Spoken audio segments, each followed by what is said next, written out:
আপনি শুধু অর্ডার দেন, আমরা মানববন্ধন করি। আমি সে কথা ওই কন্ট্রাক্টরকে বলেছি, শোনেন, যদি আজকে কাজ এরকম ফেলে রাখেন, আমার ছাত্ররা কিন্তু আপনি ঢুকতে দেবে না। কতভাবে প্রেশারাইজ করে নইলে এই কাজটা আরও ধীর গতিতে হতো।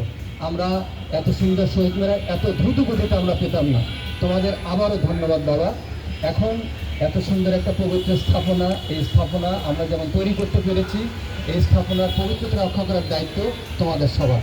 এর কোনোভাবেই পবিত্রতা বিঘ্নিত হতে দেওয়া যাবে না। এটা রক্ষণাবেক্ষণ তোমরা দেখভাল করবা।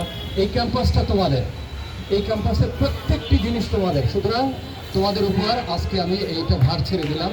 এর রক্ষণাবেক্ষণের পবিত্রতা রক্ষা করা তোমাদের পবিত্র দায়িত্ব। আজকের এই অনুষ্ঠানে আমি বিশেষভাবে ধন্যবাদ দিতে চাই আমার মণ্ডল স্যারকে। আমার মণ্ডল স্যার শুধু আমার কথায় আজকে তিনি আমার কাছে এসছেন, তিনি আমাদের এসে আমাদেরকে আরও অনুপ্রাণিত করেছেন।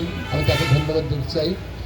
আর এই অনুষ্ঠানের মাধ্যমে ধন্যবাদ দিতে চাই যারা ভাষা শহীদ হয়েছেন, তাদের প্রতি আপনার শ্রদ্ধা নিবেদন করছি। জুলাই আন্দোলনে যারা নিহত হয়েছে তাদের আত্মার প্রতি শ্রদ্ধা জ্ঞাপন করছি।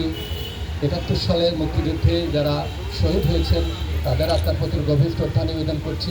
পরিশেষে আমার কমিটি ছাড়াও আরও আমার বাকি যে সমস্ত শিক্ষকরা আমাকে নানানভাবে বুদ্ধি পরামর্শ দিয়ে কাছে থেকে সাপোর্ট দিয়ে সহায়তা করেছেন, আমি প্রত্যেককে আমার ধন্যবাদ জানিয়ে আমি আমার সংক্ষিপ্ত বক্তব্য শেষ করছি। আল্লাহ হাফেজ। আসসালামু আলাইকুম।